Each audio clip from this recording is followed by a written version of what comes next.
Only people who don't really know how complex is the economy believe in fine-tuning. These people, if they do this, they say the rate of growth will go up from 3.25 to 3.25 and a half. Come on. Economics is a rough art.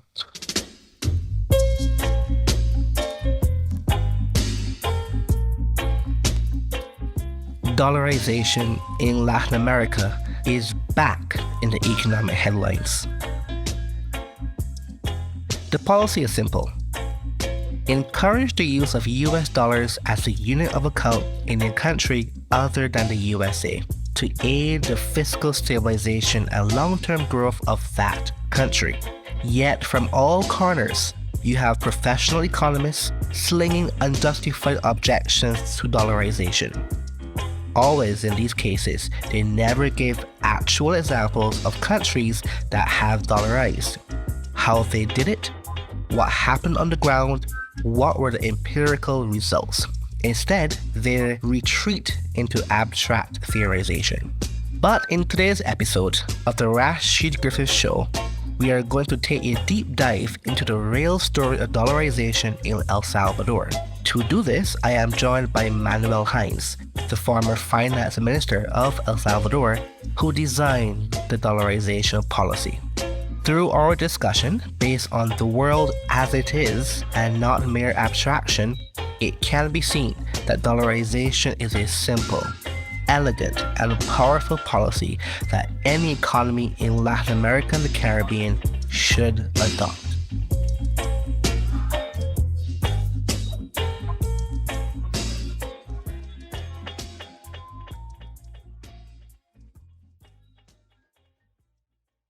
Manuel, thank you so much for agreeing to have this conversation with me today in person here in beautiful Barcelona. Hello, Rashid. It's my pleasure, really, to meet you and have this nice conversation. So I'm very interested in finding out how you have come to approach dollarization as a potential policy for El Salvador. At this time, back in 1995-94, when you first introduced the idea to the government in El Salvador, no other country had actually moved forward with dollarizing. Ecuador did not dollarize at the time. It was still early days for such conversations in Argentina. Panama was the only one that was dollarized, but that was the case for 100 years. So how did you come to think that dollarization was a good idea for a policy in El Salvador? I had worked at the World Bank for a long time, and actually in the years before I went into the government in El Salvador, I was in several missions, World Bank missions, in Israel and Palestine, because this was 1993, 1994, something like that. And this was the time, maybe you know, don't recall, because you were very small probably at that time, that at this time there was this idea that progressed a lot of establishing a Palestine state, what they call the two countries solution. And the idea was that the World Bank would help in advising how to organize the new state, because we thought that this was going to succeed. And I was in charge of looking at the currency. And always the problem that you face when designing a currency is how do you protect the public from the abuse of money, which the politicians start printing money and they are very happy, but this leads to inflation and all the problems that you can see in Argentina now. And then I thought a lot about the possibility of dollarizing Palestine. Because what you do when you dollarize, you cut the power of the politicians to abuse the possibility of printing money. And then how do you do that? If you don't know who is going to be the president, maybe this president, if I know that you are going to be the president, you will be a prudent man. But what about the next one? You don't know. So I thought a lot about that. And then I thought that maybe in El Salvador, it could be interesting. But there is something I want to tell you, which is very important in the case of El Salvador. In Ecuador and in Argentina, the idea of dollarization came because there was a crisis.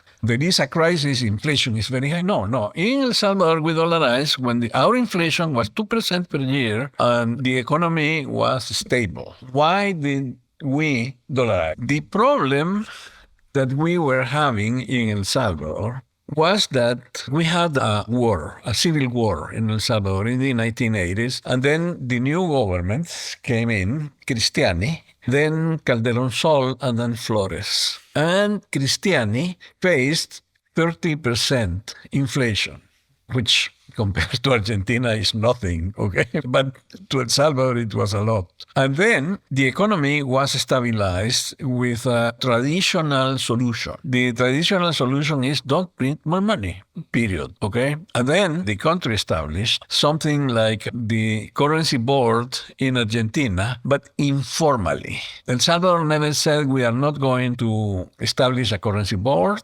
We are not going to print money on the authority of the central bank, but we knew that we would do that. And we didn't want to raise expectations. We wanted it to be done nicely. And who made that decision? That was a political decision of the government, including the central bank. And actually, it was announced in the sense we want to stabilize the country. We don't want to print more money. So what we are going to do is we are going to print money only if you give us $1. If you give me $1, I'll give you colones. But the government will never decide, let's print colones without receiving dollars, which is the principle on which the currency board works, okay? And also, we passed a law forbidding the central bank to finance the government. Period. The central bank could not finance the government or the banks except in a crisis. What year was this? This was in 1991. And then inflation started going down. Steadily, it started going down. And then when I became the Minister of Finance, at the time I was advisor to the central bank, not full-time. You were still at World Bank or after World Bank? After World Bank. Okay. I came back from the World Bank at the end of 1992. Okay. And then I was advisor to the board of directors of the central bank, but I just went to the meetings and wrote some things, and so it was not full-time. When I became the Minister of Finance, inflation was already very low, and the next year, the inflation was 2%. I came to the government in January 1995, and then by 1996, I think it was already 2%. You joining the government, this was an invitation from Calderón Sol, or what was that process? Yes, Cristiani had left and Calderón Sol was the president. That happened in 1994. And then I became the Minister of Finance in January 1995. There was somebody who was the Minister of Finance for 6 months, and then I was. But then the problem we had was that the rate of interest was very high. If you wanted to borrow money for a house, you would get the rate of interest 24%. 24%? Yes, because these were the rate of interest that you had when inflation was 20-something percent. And then the rate of interest didn't go down, even if inflation went down. At that time, what was the main reason for the reduction in inflation? Yeah, the inflation went down because the government was not printing money, the central bank was not printing money, and also the government reduced substantially this fiscal deficit because it can no longer go to the central bank and tell the central bank, give me money. That was impossible because it has been forbidden by law. Okay, so why didn't the commercial banks follow through to decrease their interest rates that they charge on credit? The thing is, it was really not a problem of an oligopoly, because you could think this is an oligopoly. They all got together and they said, let's not lower the interest rates, because the deposit rates were very high also. They paid a lot of. And then the problem was, actually, it was that people, the depositors, they didn't believe that the government would no longer devalue the currency or print money. They said, these guys who are in the government right now, they are not going to print money and they are not going to devalue the currency. But what about the next one? They kept asking for very high interest rates, let's say from 15 to 18% for deposits. Usually bankers? Now, these were the depositors. How did they force this? Because if the interest rates that the bankers paid was too low, they took the money and they purchased dollars and went to the United States. I deposited in Miami, let's say. Okay. So the banks learned through experience that if they lowered the deposit rates, they would lose deposits. So they kept it higher. And then the interest rates were extremely high. So it was not primarily a profit motive or something else? The problem is that people believe that we are going to devalue the currency. Let's make it undevaluable. And the way to do that is to dollarize. And then I proposed that.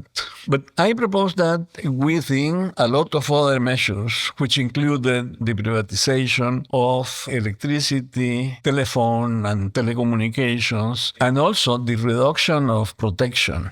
Industry in El Salvador was protected with more than 100% tariffs. There was no real competition. And this was really, you were giving the Salvadorian companies the possibility of really having an oligopoly and sell things very expensive at very low quality. So we reduced that to 6 on average, from 100 to 100 and something to 6, okay? So it was a lot of things that we were doing, but not in the way in which this is happening in Argentina, because actually the country had gone out of the war. People were no longer trying to have conflicts.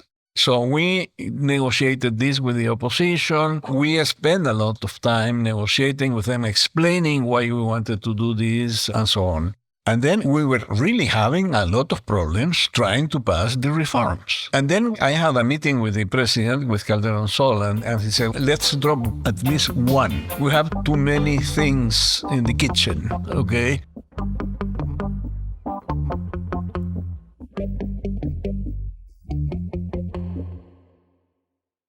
Which interest groups, if any, I'm sure there has to be some, were pushing back the most against the policy idea? The ones that were pushing back a lot were the industrialists, because they were going to lose protection. And we explained to them the problem is El Salvador couldn't export industrial goods because they were too expensive. They were very inefficient.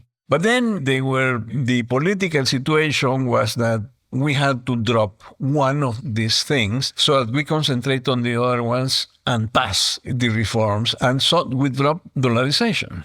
Why dollarization, not something else? Because it was the measure that the reform that people understood less. We thought it will be easier to pursue these other things, and then next government can do this other thing. Because also politically they were saying we are going to lose sovereignty, and we had this other argument saying you are calling sovereignty the ability of the Minister of Finance of having some drinks and say devalue the currency. You think that you are sovereign? And also, actually, people prefer the dollars because at the time already, if you wanted to have a contract, this happens in Argentina. If you want to sign a contract for a lease and an apartment, then you have to do it in dollars. Everything was in dollars, but people said, no, our sovereignty. Yeah, and they were just taking dollars. But then we say, let's do the other things, which are very fundamental. And then when I came into the ministry, we were the last of the last in the ranking of the risk evaluation. We had a very bad qualification by Moody's, we were very bad. And then we became investment grade. One of the 2 investment grades in Latin America, the other one was Chile. So we had access to, because we reduced the debt to GDP, the economy started growing a lot. Because of the elimination of protection, the industry started growing, which was counterintuitive for them. But the thing was, they started exporting. And then that was it. In the next government, inflation was low. We had been growing 6% per year. So the economy was very healthy. But still, it was difficult to invest because the rate of interest was too high. And just so we're clear, when you say invest, you mean for companies in El Salvador to get credit to do domestic investment? Exactly, because you could not go to New York and say that you wanted to borrow directly in dollars because your income, your revenue was in colones. And this is a very important point. Then, when we dollarized on that reason, and we explained this. And we went to the National Assembly. There was a debate, a 1 month long debate on the thing, and it was approved. Okay, so let's tap back a little bit. Right now, in this timeline, President Francisco Flores, is now the president in El Salvador. Why is it that his administration found it more politically feasible to do the dollarization process, even regarding the industrialists, the pushback from other parties, compared to when Calderón Sol was in charge? What's the difference there?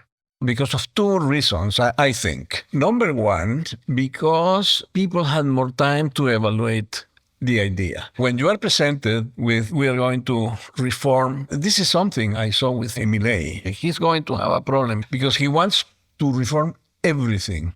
And then, if you are a citizen, I tell you, I'm going to reform pensions and protection, and then you become overwhelmed. But if you have already done the other reforms and you say, we are going to resolve one problem, the problem is the rate of interest is too high. And we want to lower it because that was the objective. We wanted to lower the rate. And actually, we were doing this to armor the economy against imprudent politicians. Because once you dollarize, dollarizing is very simple. People do not understand this. You can dollarize very easily. But if you want to de-dollarize, it is completely different. If I go to you and I say, give me your colones and I'll give you dollars. If I tell you, give me your dollars and I'll give you a token called colones or whatever. So people evaluated this more. And also, there was more credibility because the policies that we had put in motion in the previous governments have resulted in lower inflation, higher rate of growth of the economy, and so on. I should add, just for some listening context, that the presidents we've been talking about so far, namely Cristiani, Calderón Sol, y Flores, are all from the same party, plus 15 years of governance under one party whose name is La Alianza Republicana Nacionalista, or just ARENA. And they had a more, call it liberalismo, right-wing liberalist type ideology. And that was the 15 years of continuous stabilization of policy preference in El Salvador at that time. Now, I'm curious how President Flores actually approached you to push forward the dollarization program in El Salvador. Did he call you? Was it a long process? How exactly did this conversation happen? That was very funny because I was no longer in the government. There was another Minister of Finance. And actually, I didn't have a good relationship with President Flores. He said Manuel was working. He was managing the economy, which was not right. You never manage the economy. So we are going to have more people in the cabinet discussing these things. And actually, I had to discuss a lot. The cabinet I was full of people with very strong personalities. It was not like the president saying, we have to do that. No, they say, no, that's not a good idea, and so on. But then one day, he didn't like the idea of dollarization. And that's why I think he said that I was the hair in the soup in the previous government. Right. But then I think that this thing hit him. Maybe Manuel is right, because the rate of interest didn't go down. And then he called me and he said, come and have breakfast together. And then I went and I had breakfast with him, and he said, Manuel, could you do me a favor? Please write a memo. How would you reduce the rate of interest without dollarizing? Without dollarizing. I know that you say that we should dollarize, but don't include that. And then I wrote a memo, very well written, and because I was showing and with all the sources and all the information. And then he read it and he said, you know what? We're going to dollarize. And then he said, I think we have a good environment now at the National Assembly, so you have 1 month to draft the law and prepare everything that has to be done. And he appointed a group a committee to do it, and we started working, and we worked. He said, we have to maintain this in total secret because I don't want to say we are going to dollarize without the project because people will say things. And he was very wise when doing this, because I can see that in Argentina. When you say we are going to dollarize, you imagine what is dollarization. You have to say, this is it, and in 1 or 2 paragraphs explain this is what we are going to do, so that people cannot invent things about it. And people invent things about dollarization, not because they are bad, because they don't know. And they hear dollarization and they imagine, I don't know, so many things. So we work in my home. So who's we at this time? Were the Minister of Finance, the President of the Central Bank, the most prestigious constitutional lawyer in El Salvador, and 2 lawyers. And then I also included 1 Argentine economist and a Chilean economist. Why is that? Because I wanted people from the outside. I wanted to avoid group thinking. Okay. So I wanted to have somebody who was totally new to the idea to see how they reacted. So I chose these 2 foreigners who were very good economists, both of them, but were not involved because the others, we were all involved in the project from the beginning, except the lawyers. But the economists, we were all for it. Okay, let's have somebody who is not for. So you mentioned the president of the central bank was involved. Now, at first blush, it might seem strange that he would want dollarization in El Salvador.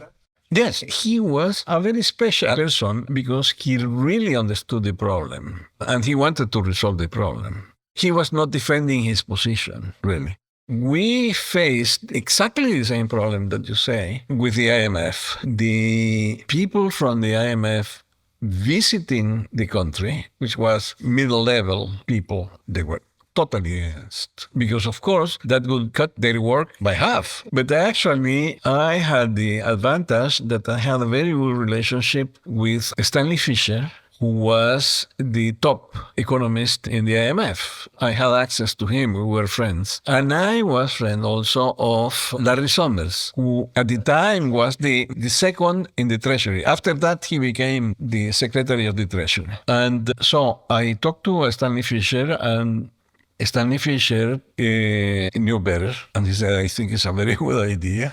Okay, so from your view, why did the mid-level IMF people, what did they actually say to say that they didn't like dollarization plan for El Salvador? Yeah, they said this is a bad idea. You need a currency. And then when you ask them why, you know that there are blocks in New York who have a GDP higher than El Salvador. Right.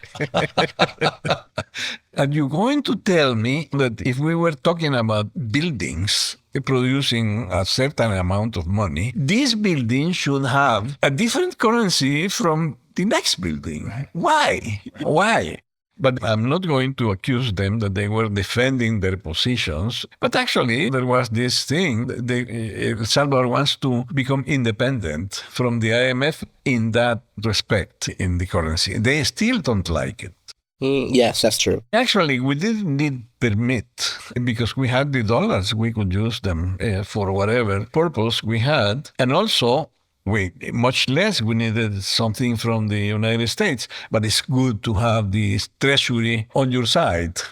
And then I went to see Larry Summers, and he said, I wrote my thesis on the possibility of dollarization for a small economy. I didn't know that. Yes, I didn't know that either at that moment. And so I loved the idea. He said, I think I have thought a lot about this, and I think it's fantastic. Go ahead. So we passed this through it's a very short law, and it is not called the law of dollarization. It is called the law of opening El Salvador. Monetary integration? Yes, monetary integration. Because back at this time, we could see that there were going to be these international chains of production.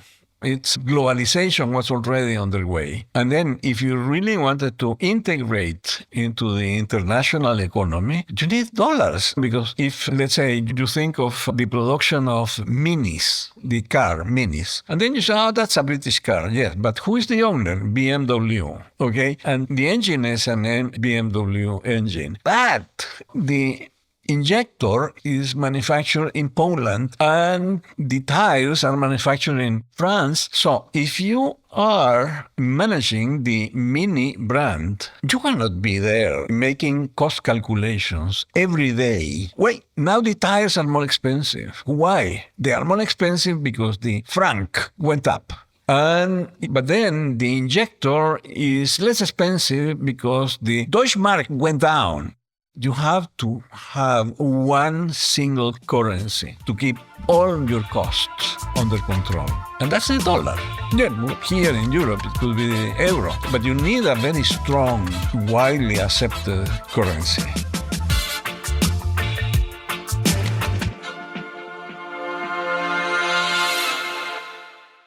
So there's a surprising feature of the law that you and your colleagues wrote to dollarize El Salvador. You never mention the word dollarization. You call it monetary integration. But also you never remove the utility or the legality of the domestic currency at the time, the colones. Why was that choice made? We have not. Even today, they are not officially removed. Because this was the president also. I think he was very wise in this. Because in Ecuador, they had given a clause saying that after a certain date, a sunset clause, after a certain date, the old currency would lapse. And then he said, why? People will go to the dollars. Let's not do this in any way that people feel forced, that we are forcing them. But what we are going to say, we were proposing to keep the same exchange rate, which had 10 years. But since we're not inflating the economy, we didn't have to devalue the currency. And actually, the currency was floating, and it was floating in equilibrium. So we said, we are going to keep this. The same. What was the dollarization? People, for example, in Argentina, they think that the size of the banking system is, I don't know, $4,000 billion or whatever. 4 billion, 10 billion, that they need all the dollars to make the conversion. You don't need that because the banks do not keep your deposits in envelopes. It's you deposit your money and then the person who wants to build that building goes there and they lend the money to him. So your money has turned into a building right in front of you. So you don't need dollars to buy that. That building is repaying itself through the use of people living there. So the only thing that you have to do is you have to replace the dollars, the dollar bills in circulation only, okay? Because those you really need, this is a dollar and not a colon. Although, not even in Panama, the coins are Panamanian. Yeah, Balboas. Are they called Balboas? Yeah. And the Balboa doesn't exist. Yeah. Okay? But everybody thinks in dollars, but they call Balboas. We had to buy all the dollar bills and coins. We decided, let's do it, everything, okay? So we have the dollar bills, which was not a big amount. It was 50 million, I think, something like that. We asked them, and there is a bank, the Bank of New York, who does that for the federal government. Okay. Is it the Fed branch in New York? Yeah. I don't know where they have the bills stored, Right. But they do it. The first one was a 747. Okay. Full of bills. But then exchange dollars for colones if you want. Okay. Everything in El Salvador was voluntary. But what was commanded by law was that the accounts of the banks would be expressed in dollars from January the 1st, 0 a.m. And how was this all coordinated with the commercial banks and the government? Was it a seminar? That's it. We had seminars and we explained this to them. And it's very simple because what we said, because the law said that all monetary contracts would be expressed in dollars. all. So if you had you were paying 8,750 colones for rent, now it will be $1,000. Now, if the person who is renting the apartment for you say, pay me in colones, that is legal also. Because what we said was all the contracts are valid if they are in any currency. So that's why this thing of saying that the bitcoins were becoming a legal tender in El Salvador was unnecessary, because you can use tomatoes. I can lend you 1 million tomatoes, and then you have to pay me in tomatoes or cucumbers or whatever. So it's a very open monetary system. And with that, with all the contracts in dollars, you cannot be lost. It's very easy. I'm going to pay in dollars. And then most of the transactions in El Salvador were already in credit cards, with checks, with bank transfers, and so on. It's the amount of cash that was used at the time was very small. Now it's even smaller. Here in Spain, how much do you use? I probably have only touched a euro bill like twice. Yes, you say. So it's a very simple thing, because everything is managed through the banking system. Mm-hmm. I also have a question with this. Did the commercial bank leaders give any pushback to the dollarization plan? The financial leaders? No, we were pro. We didn't want them to know until we took the project to the National Assembly. So they knew about the project at the same time that the deputies and etc. Because at the time, the bankers were all against dollarization. In this, they were very short-sighted, because they were protecting the money they were making in the exchange. And then we told them, look, you are going to be rich in dollars, something that cannot be devalued. And then they understood. So when the law was actually introduced to the assembly, I assume there were a lot of calls coming in, perhaps from the different parties and different interest groups. How was that handled? Because it had to be a lot of anger. We had a communist party there, and they were furious. But the president was really, Flores was a very agreeable man. He convinced them not to oppose. How is that possible? It seems like impossible. What he said was, have you realized that we are protecting the trade unions? If you think that the country is in different classes, the rich and the poor, the rich, they have their money in New York. So they are protected against devaluations, against any crazy guy coming to the central bank. But the poor are not. Now the poor will be. And the rich, since the rich had dollars, they could borrow at 3% or 4% in the United States. But the poor, they have to pay 18%. And he announced that, and we explained this. They thought maybe. They didn't want to support it because they thought that the dollar was the money of Satan. But still, they didn't oppose. I read that at the time when the law was passed, it was only by a simple majority vote, which was not the expected kind of vote needed to pass this kind of very deep, trenched law. How was this allowed to happen? Because we were not changing the Constitution. That's why we had the constitutional lawyer, because you need a higher majority if you are going to change the Constitution. Then it's a special procedure. One National Assembly has to approve it. The next one has to approve it. And then, only then, is that you can make the change. But we were not changing because the Constitution said something like the government must take care of having a good currency. Something like that. So that doesn't mean that you had to issue the currency. That means that you have to take care of having a good system working. And it is so well argued, the case, that nobody ever challenged the constitutionality of the FMLN. Later, they decided that they had been stupid and they organized protests and so on, but not even them. And then they were in the presidency for 10 years. The first thing that they said when they were in the elections was, we are not going to de-dollarize.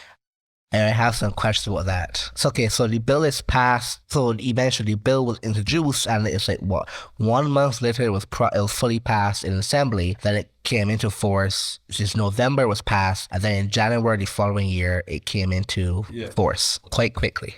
Yeah, quite quickly, because as I was telling you, it's very simple. You just divide everything by 8.75. That's it.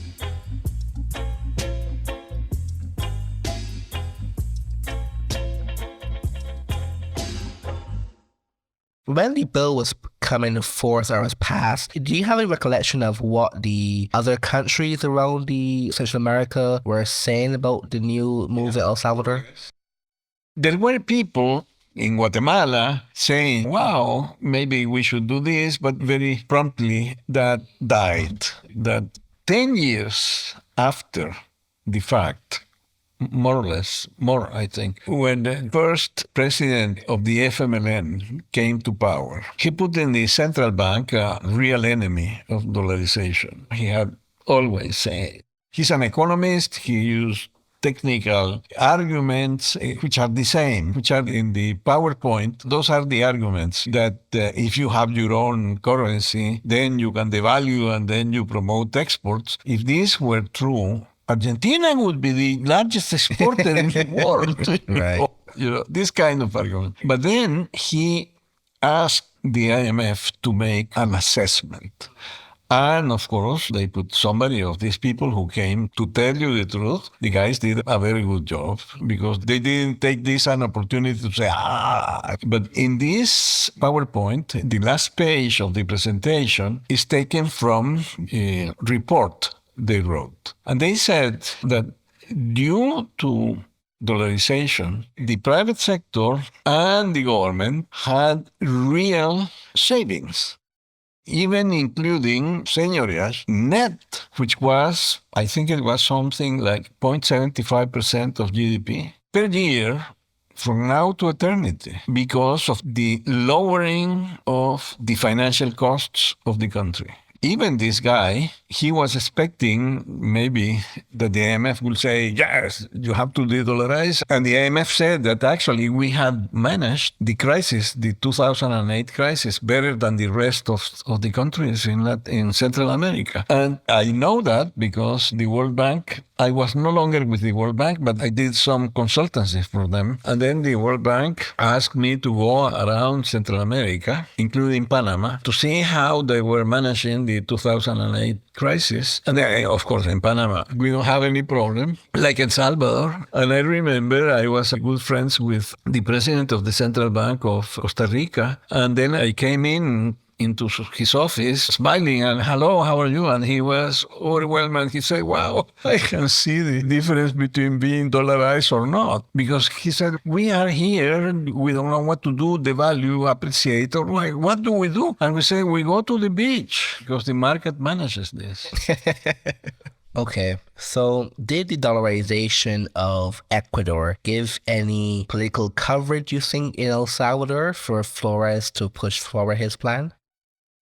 Well, there is a lady, Joyce Teginata, who was one of the people who supported dollarization in Ecuador, which was 1 year before.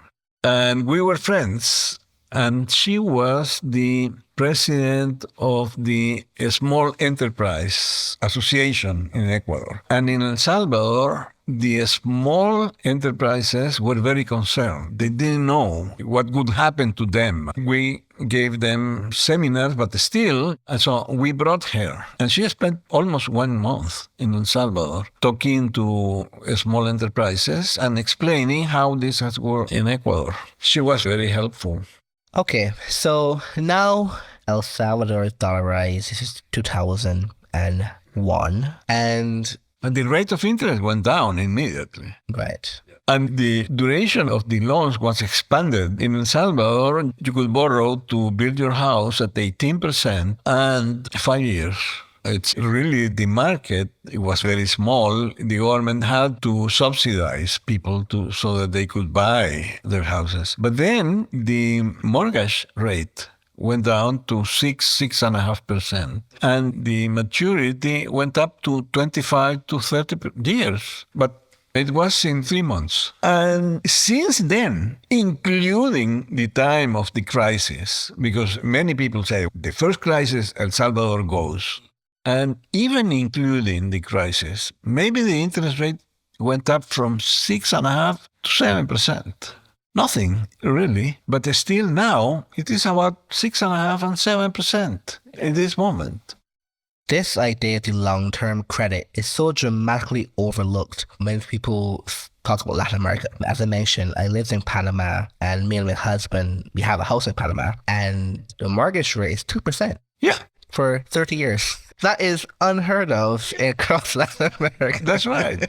And for us, it's like, yeah, that's Panama. It's normal for Panama. But people really don't get how that is so important for long-term growth. Yes, that's right. This is absolutely important. And even El Salvador has a lot of other risks in this moment. El Salvador, the MBI, in the secondary market of bonds, El Salvador is like a pariah. It has been at the level of Argentina. It's in a very bad credit situation, the government.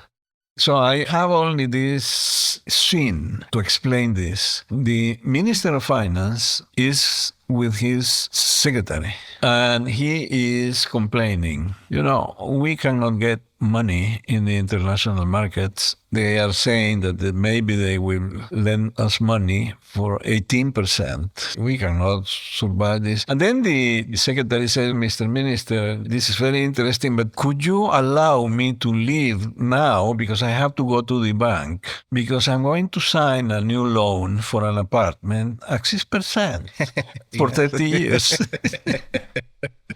Because then, what is the difference in any other country if you have the government, or Latin American country, you have the government in this condition, the interest rate paid by the private sector would be even higher. Because that's the thing. They always say the best borrower is always the government, so the interest rate has to be higher than the other. Why is it? Because people know that the government, if they are issuing their own currency, they will use their own currency to do tricks and devalue it and so on. They will introduce monetary disorder just because their debt is very high. Not in El Salvador. Exactly. Because they cannot manipulate the dollar.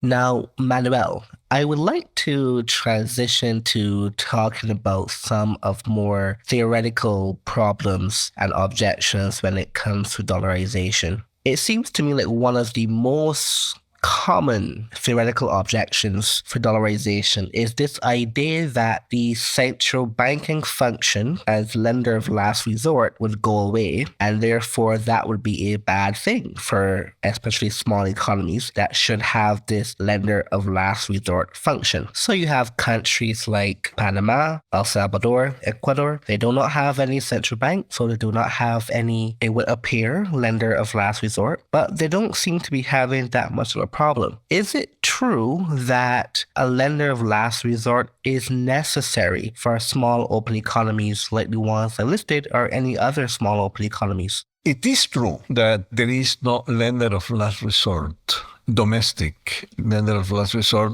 in El Salvador or in Panama or in Ecuador, but that's exactly the same situation that in Argentina, in Chile, in Mexico, and in all the countries that have their own currency. It's only that they have hidden that problem, because who is the lender of last resort for El Salvador? The IMF. Who is the lender of last resort for Argentina? The IMF. Because when you have a crisis, people go for dollars. Because in countries, weak countries, we cannot say small countries because Switzerland is a small country, but Switzerland has a rock-solid currency. But if you live in Latin America, people think in dollars. That's it. You translate everything into dollars to really measure the risks or the value of the currency and so on. And this is what happened in Ecuador, for example.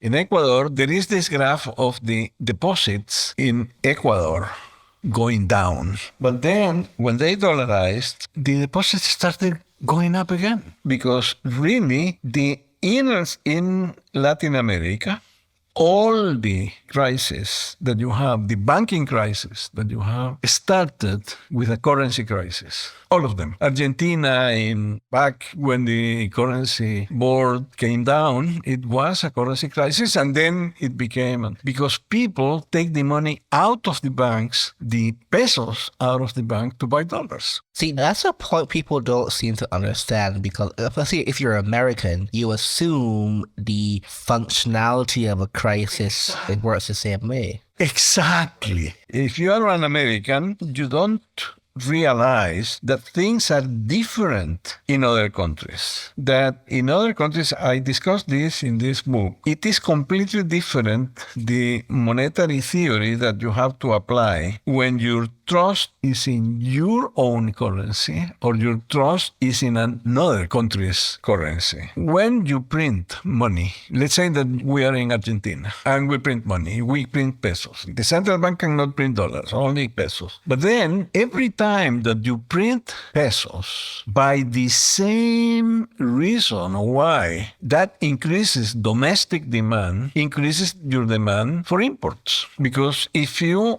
let's say that you are in El Salvador, we don't produce cars. But then if demand increases for, I couldn't find it, but then it's you think I'm going to help producers of shirts by printing more money. Because then you print your money, you give it to the government, and the government uses this to hire more people, okay? Then the demand for shirts goes up. But then the demand for the transportation of the shirts goes up. And that is oil. We don't produce oil. The demand for trucks goes up. We don't produce trucks. So every time that you increase your domestic demand, the demand for imported inputs goes up. And for that, you need dollars. So when the central bank prints pesos, their deposit, their reserves in dollars go down. And if they keep on doing that, as in Argentina, you run out of dollars, and then you have to go to the real lender of last resort, which is the IMF. That's how Argentina is the largest borrower of the IMF over the entire world. If they think that if you have a central bank that printing your own money, then the ministers, the president of the central bank and the minister of finance of a country in crisis in Latin America, for example, they tell them, look, we have a run on the banking system. They will say, okay, all right, I'll go to the beach. And it's please bring me the cars. Why? Because then you will say, okay, people are running the banks, and then I only have to print pesos, and people will be happy. No way. People will take that, they will exchange into dollars, and the dollars reserves will go down. And then if you don't have reserves, you cannot import anything, then the currency enters into a crisis like the one in Ecuador and the one in Argentina. So it is not true that the central bank is the lender of last resort. It is true in the United States. Okay? They produce most of economic theory. And that's the problem. Also, the British, they can produce pounds, and many people will take pounds in Barbados or in El Salvador, they will take pounds. But they are not going to take Argentinian pesos.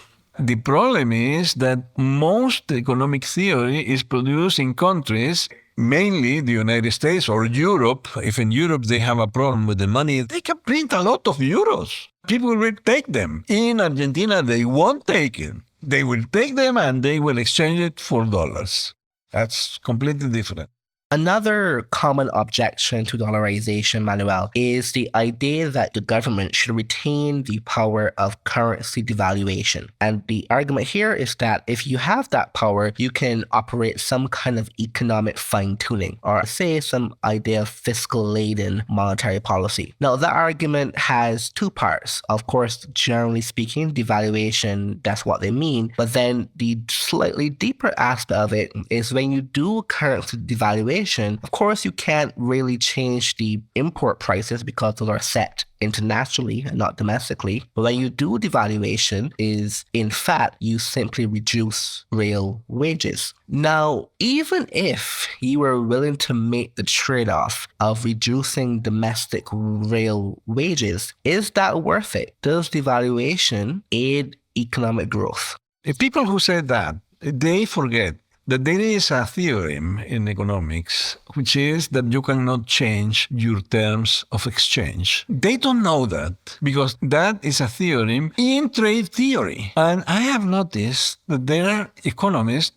who maybe they know something about finance, but they don't know anything about international trade. It's all about industrial policy, or people become very specialized. But this is very easy to show that if you produce, let's say, coffee, and you face the United States, which is producing software, and then the value of software is 20 times higher than the value of coffee, that just by reducing the value of your currency, you will be able to improve your economy to the point that you will be at the same level than the United States. Just by devaluing the currency, that goes against what you are seeing in Argentina, what you are seeing in all these places. That's number one. Number two, what does a devaluation do? In all economies, we have two kinds of goods. There are the tradable goods, whose price is determined in the international markets, like cars, like computers, like telephones, etc. These kind of things that can be traded, the government cannot affect the price of these things after you reduce everything to one common currency. It's impossible. You cannot make let's say, this telephone is $1,000. And you say, I'm going to make it cheaper here in El Salvador.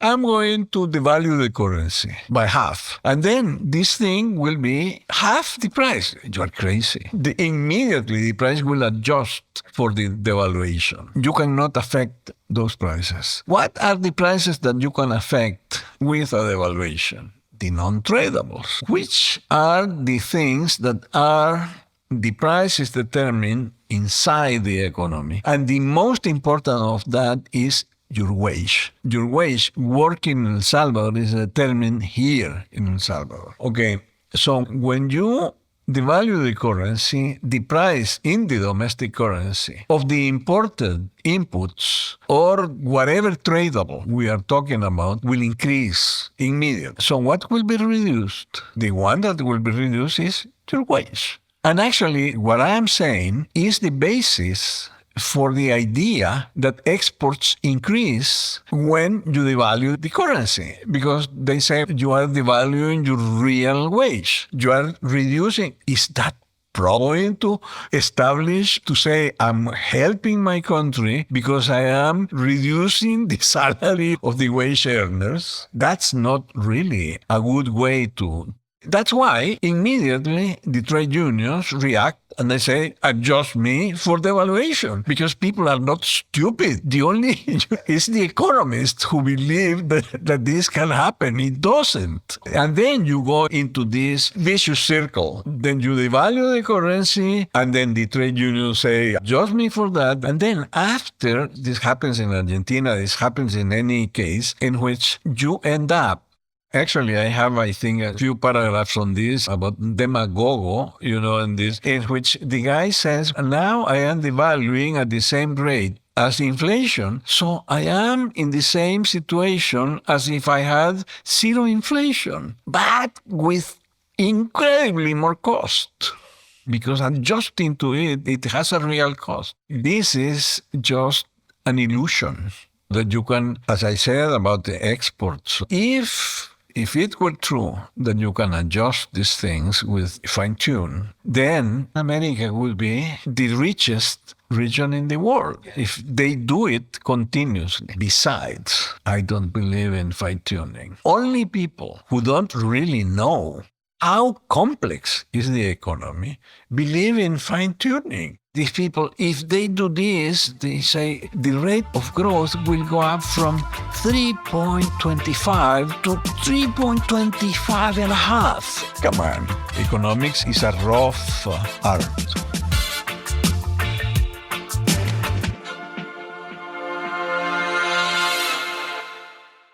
Moving on to the next objection, which I think I could describe it as the most academic of all of them so far, is the idea of the optimal currency area. And for a very broad view of it, one important property that's usually used in this conversation is the idea that similar business cycles should have similar currencies. It's a very dulled-down version of OCA theory. But does that idea hold, in your opinion?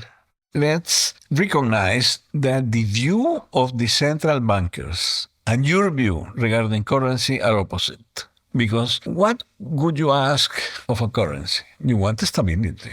You want the possibility using this currency because it is good in time and geographically. It keeps its value in time and also geographically. No, said the people in the central bank, because if we have one of these, we cannot manipulate it. And the central banks start from the point that they can fine-tune. Okay, we are going to increase the rate of interest 2 points, and they never do it in Latin America. In the United States, they can do it. But in Latin America, they don't do it. Because also the central bankers in Latin America and the small countries, they not really make monetary policy. Why? I explained it before when I was telling you that in El Salvador, the central bank could not lower the interest rates because then the money left the country. If you have a competitor like the United States and people are thinking always in terms of dollars, if you say, okay, we are going to improve this and we are going to lower the interest rate because the cycle here allows me to do that. We are going down, so let's lower the interest rates. Some people take the money and take them to Miami or to Panama. Then, naturally, the market will increase the interest rates again. Besides that, this was just a footnote. But then, let's assume that they could do that. Because they have, what do they want? Have that, how is that they would be able to take you where? So that you wouldn't be able to do anything but obey what the central bank is. You have to close your economy totally. Okay? And then how can you close your economy totally in the globalized world? How? It's really impossible. But still, they want to have you so that they are going to say, are going to make you to increase your deposits in here or reduce their deposits and so on because I'm going to manipulate the currency. Look at Latin America. They have done that. And look at the disasters they have created. Really, that is for them the optimal currency area. An area in which all people are behaving in a similar way so that with a measure you can manipulate them. All right? Have you thought of what does it mean if you are producing, for example, coffee, which is high seasonal? And then there is a small sprout of industry in your country, which is not seasonal. It will follow the season of the United States because you are exporting to the United States. This small thing is exporting to the United States. And then another, which these are desirable things. Another one is producing software. For whom? For Europe. But that's bad. That means that from this day on, when you have developed in El Salvador, for example, our exports, 70%, 80% of our exports are industrial. So we follow the cycle of the United States because we export to the United States or to countries that export to the United States. And the other 30% is coffee, and who buys the coffee in the United States? But then let's suppose that there is these new companies producing software for Europe, and suppose that Europe and the United States are in a different. Does that mean that you will start printing two currencies? Follow the logic, okay? If now El Salvador has one part that follows the cycle of the United States and another part follows the cycle of Europe, and the currency, each cycle should have a currency. El Salvador needs two currencies, Rashid, or no? It would be logic, yes. It leads you to the absurd if you take that logic. What is really the optimal currency area? Is the area of the currency, already existing currency, that is accepted all over the world, and also the one that will keep your financial savings longer without losing value. This is what you, Rashid, want. This is what you want. You want a currency that is trustable, that you can exchange in any place in the world, and that if you are going to say, I'm going to save for my old age, you want to have a stable currency, not a currency that the central bank will be playing with it. No, we have to lower the value of the currency. So yes, I think those are like the main objections, and you explain why they're not really good objections. So I want to go forward now to essentially 2023, 2024. And you have two things in particular. First, I guess 2022, when in El Salvador, you mentioned the crypto law, Bitcoin, and so on, the current president Bukele decided to make a new law to create Bitcoin in particular as an explicit legal tender in El Salvador, where it didn't seem like it was necessary to do. I'm wondering, why do you think the president and the administration even went to do that, given it's already dollarized, the quality of money is not bad? What was the rationale for this? This is publicity. I think it's you project an image. El Salvador and the president is a very modern person who is in cryptocurrency and so on. Now, if you visit El Salvador, you will say, where are the bitcoins? There are no bitcoins. Nobody accepts bitcoins. Maybe there is something called, I think, the Bitcoin beach or something like that. And then you can buy a beer. But really, if you go to any other place, if you want to buy a house and pay with Bitcoins, people will say, I'm no longer selling my house. I know a lot of professionals who say, I'm sorry I told you that I was going to see you today, but because, of course, it's not that a currency. It changes value from one day from 1 hour to the next. And there are other reasons. Well, El Salvador invested something like $300 million. We don't know how much, because you know that in El Salvador, the president passed a law saying that the government doesn't have to produce any accounts. Even if this thing of Freedom of Information Act, they totally forgot about that. And now the government doesn't have to give accounts. So you don't know how much. And then the president has the number of the account in Bitcoins. Is that legal? No, it's legal in the sense that they don't have to inform anything. So it's legal. It's not legitimate, of course. And it goes against the Constitution and so on. So it's not legal, but formally, they show you a law that they produced saying that they don't have to give accounts. Also, you cannot accuse any person in the government for corruption. It's illegal.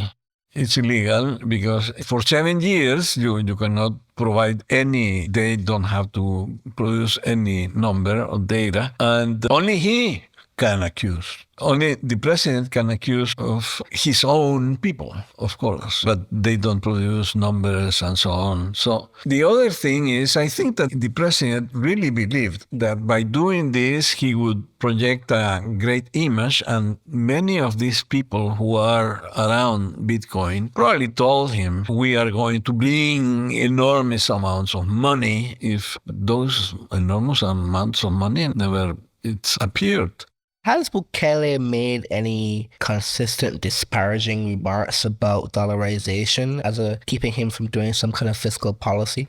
I don't think that he really goes into the reality of economic things. It's the image, what he is looking at.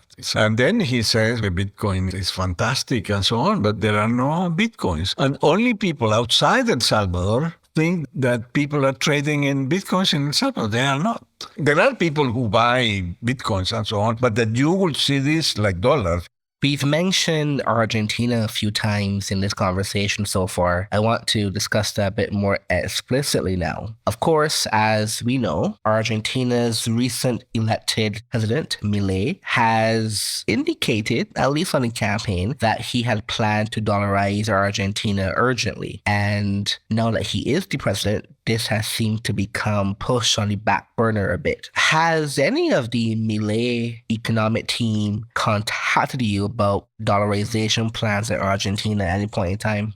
Yes, I was in conversation with two people who were in the original team. Ocampo, who was going to be the president of the central bank, and I don't know exactly how to pronounce Nicolas Kashanowski. Okay, was very nice. And they wrote a book about 4 or 5 years ago, I think. I don't remember. And when they were writing it, they called me several times and we had discussions. And then they told me that there was this possibility that Milei could dollarize Argentina and that very rapidly it became like almost a reality. I never thought that this was going to happen because I think that they need to dollarize in Argentina. Of course, people say, but it's not the only solution. No, of course not. If you have the discipline, you can do it without dollarization. We did that without dollarization. But I don't think that they are going to do it because the corruption around all these financial things is too much. By this corruption, I'm not just talking about people who are taking money out of this, but the corruption of thoughts. They have all these ideas, strange ideas. It's what they are doing now. And they say, we are going to do this. And then they say that they are going to change one interest rate here. And this will produce tremendous impact. And they don't have any solid, simple solution. I think that economics is so complex that you really need solid, simple solutions that everybody can understand what you're going to do. And they are doing things. But then Milei fired Ocampo and Nicolas went with him. And then he appointed Caputo. Caputo is the one who engineered this problem. The last stage of this problem, he was the engineer of this. And he's going to solve the problem. So it's a pity because I think that Argentina could solve very easily, relatively speaking, very easily the problems of the economic balance. Without equilibrium, you are not going to solve any problem. So I think they should give priority to stabilize and then after that do the other things. Yeah, they're trying to do the reverse, it seems like. Yes, it's a very bad idea. You asked me, why is it that you dropped dollarization when you had to concentrate on, and I told you basically because we were already in equilibrium. So we could wait for that and do the other things. It's like you are a physician and they bring a patient and the patient is bleeding. You have to stop that is your first. But if the guy is no longer bleeding, then you can start doing other things and then later on you do the plastic surgery needed to improve the thing so that the guy could be in a better situation. But now in Argentina, the thing is this, and that's one thing. And the other thing is, Milei is so aggressive.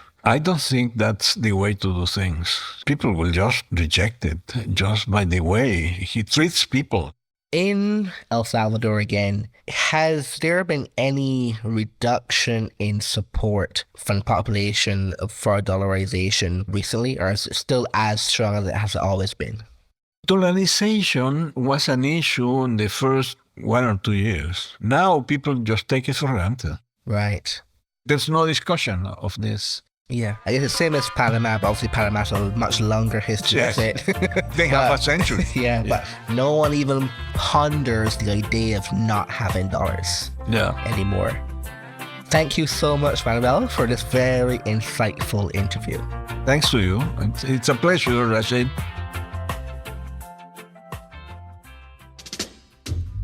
That's it for this episode. For updates about the podcast, please subscribe to our Substack blog found on cpsi.media. You can also read our newsletters and long-form content on Caribbean policy improvements.